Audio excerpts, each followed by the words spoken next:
story. This one is out of Broken Arrow. Apparently, the Broken Arrow police see Rick Hubbard as having the ability to maintain a dual existence. He's not being detained and not charged at the same time. He's been detained and he's potentially charged.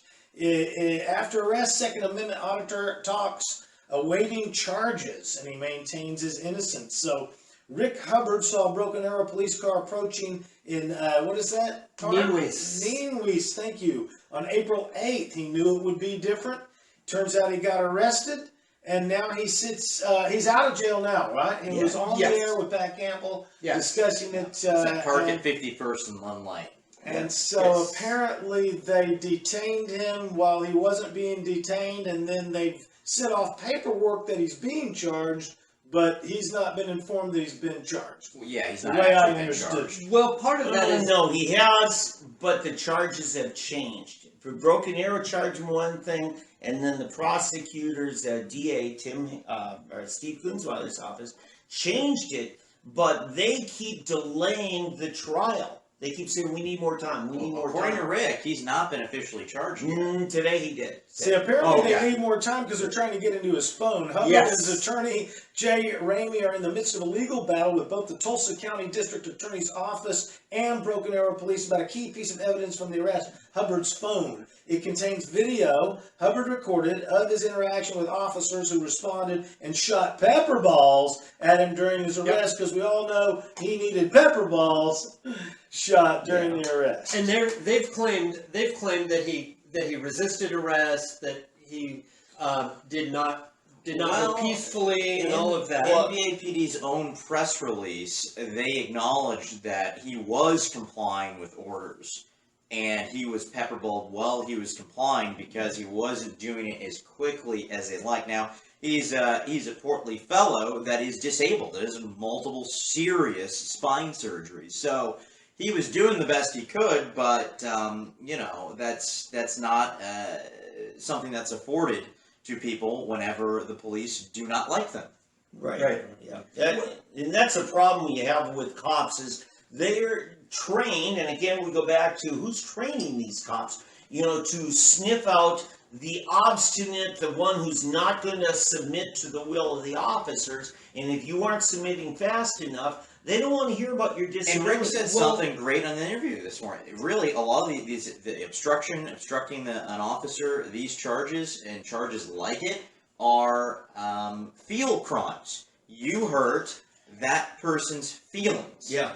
Right. And is that constitutional or not? Can you be charged? Can you take a ride for that? Not only is it not constitutional, it's a violation of your rights, because you have the Fifth Amendment right to remain silent. In other words, obstruct from their point of view, because that's the whole point.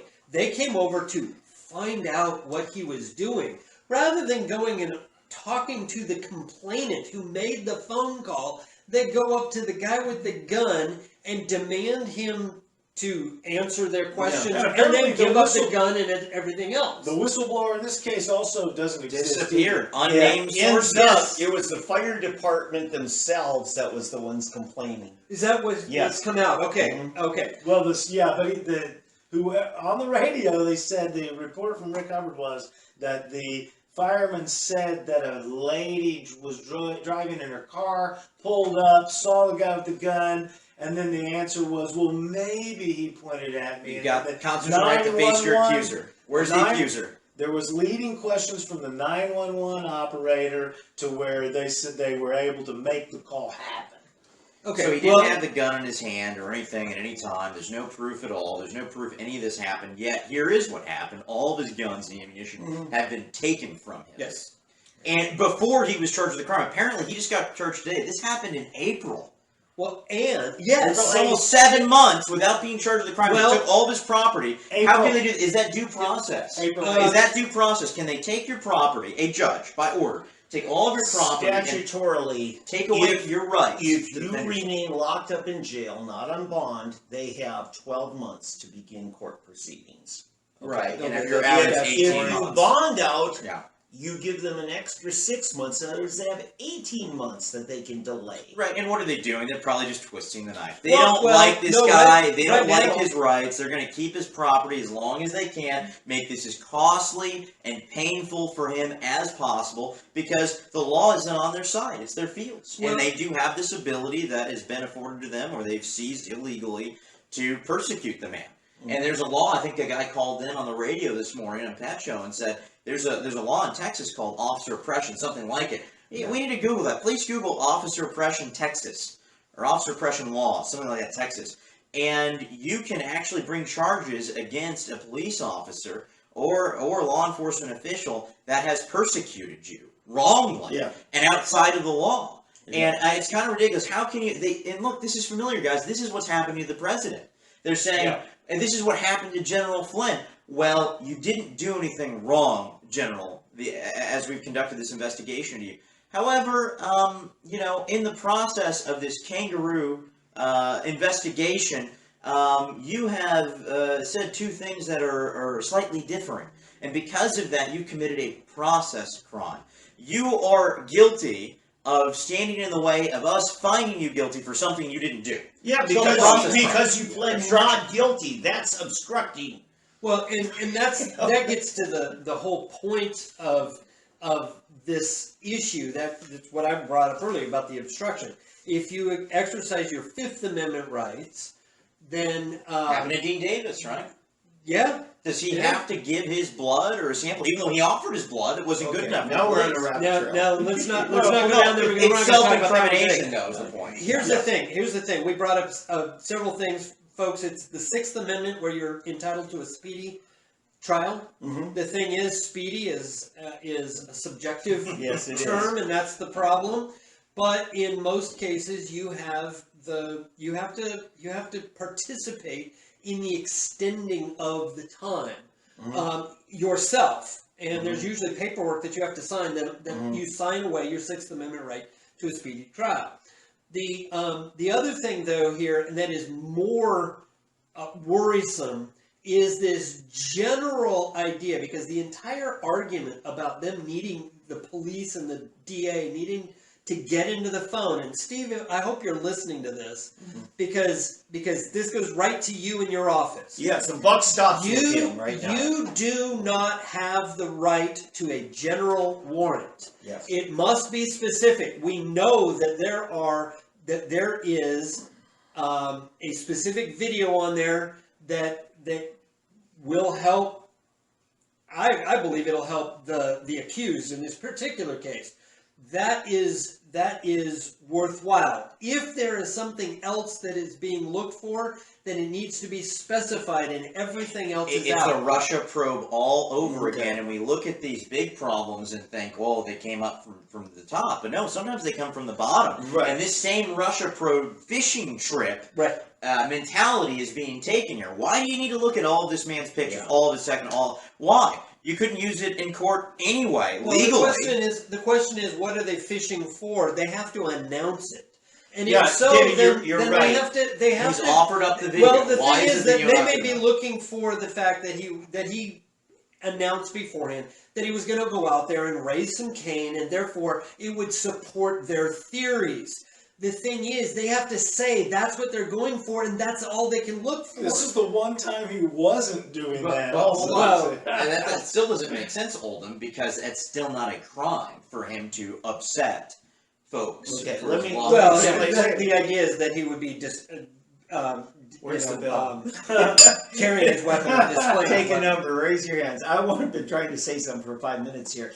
The warrant has to list the things on it. The judge doesn't give blanket warrants to see if he's got any dirty pictures on his phone or anything Well, like the that. problem is right now they want access Exactly. to the phone generally. Exactly. It's not that they Okay. want access to the video or they want access right. to Say specific. your thing, because I'm going We all to speak agree. to that Right. issue. So that's the point.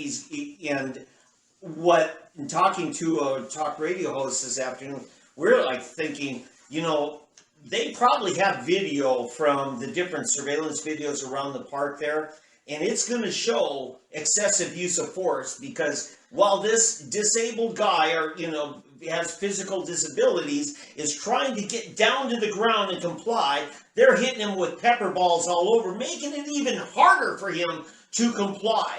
And I think there probably is going to be, and so does this person I was talking to, Pat Campbell, that there's a good chance you're going to see some kind of a civil suit coming out of this. Yeah. And I think they want to find out, what extra video does this guy have that might get used against us. This is opening a whole other can of worms, because it's supposedly a battle over gun rights and permitless carry.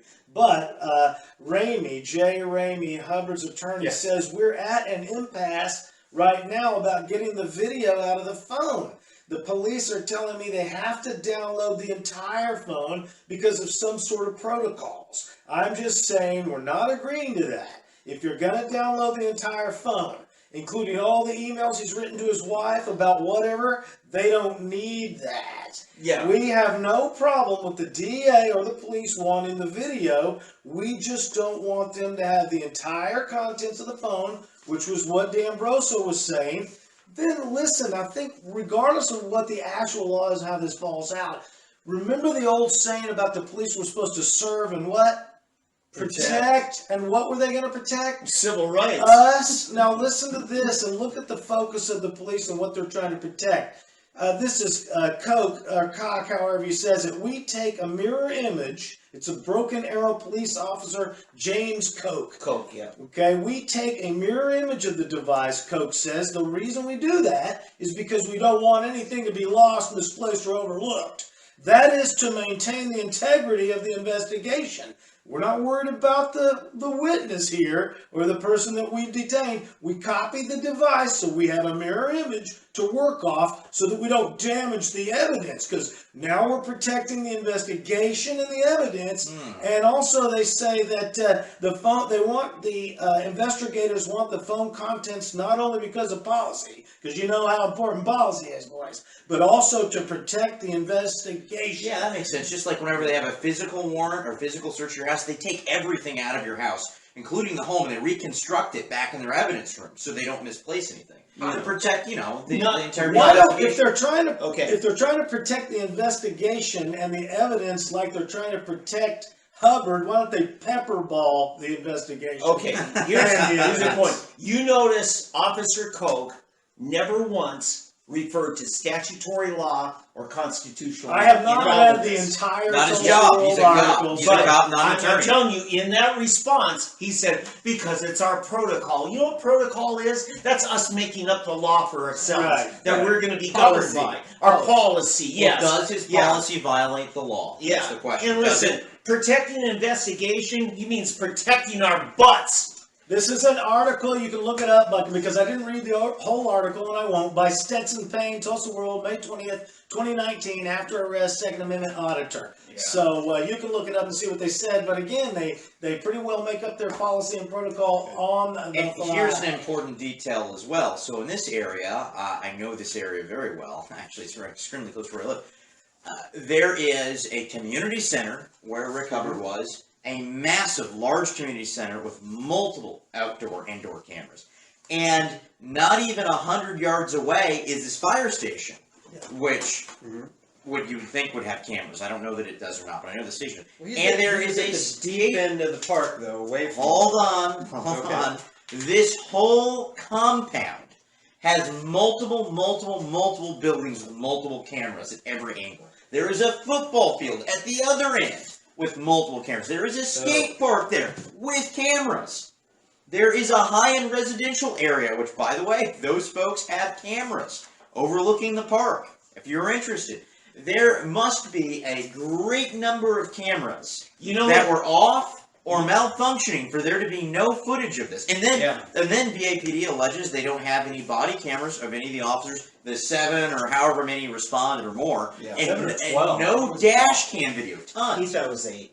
There are no. So how is there no footage? Yeah, and that's the thing. When they conveniently lose or damage video footage that is in the property of the local government, and yet they want to have access to all of yours. And here's the thing with Hubbard. He says, I don't even know if I remember my password anymore. That's been so many months ago. There's so many pepper balls, Hey, Gotta speed trial works both ways, guys. It's not just for Hubbard. I mean, curry balls, you might be able to remember those numbers, but pepper balls... And I'm probably not going to be training It's Broken a Arrow law enforcement anytime soon with what I had to say tonight. But I did say on the radio show this morning, I got a chance to talk to Rick.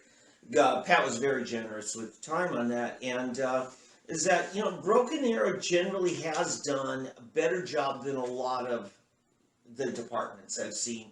This is beneath their standards. Here's my problem. I go down train at the Tulsa County Jail on mental health to their detention officers and law enforcement. And I've been out to the Broken Arrow Academy training them.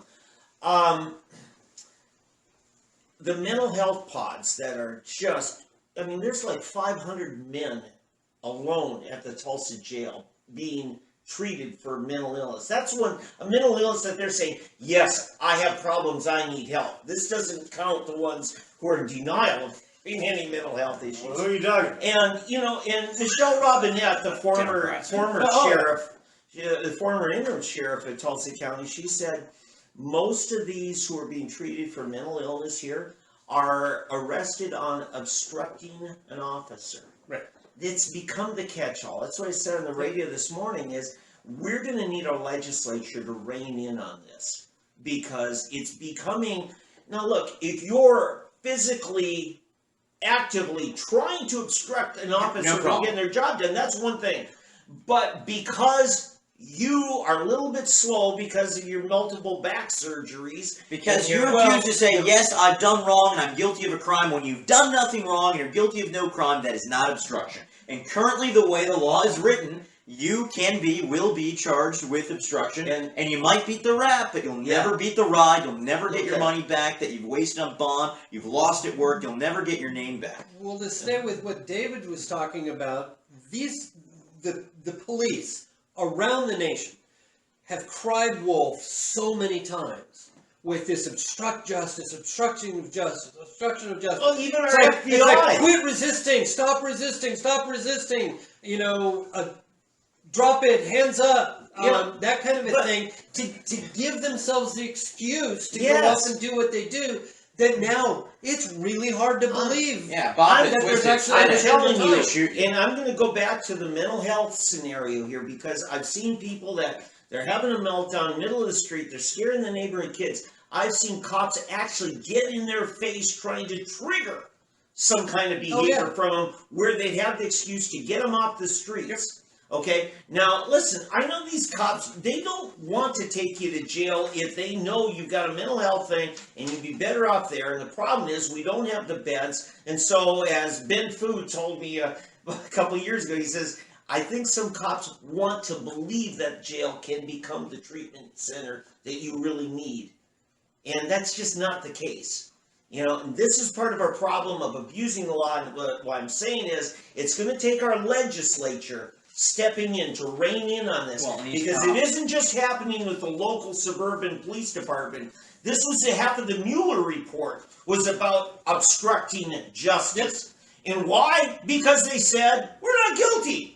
That's considered obstruction of justice. It starts at the highest level and it's come right down to the local. We got to put an end to it, and it's an embarrassment to all the majority of officers that do a wonderful job every day, because the people that don't want to believe that cops are necessary or generally good are going to use these legitimate instances of oath breaking, of law breaking, of just immoral activity to say, oh, all cops are bad. It's the same thing they do with guns and gun owners. The minute one gun owner does something, or somebody who gets a hold of a gun does something bad, then all those, it's group association, it's forced group association.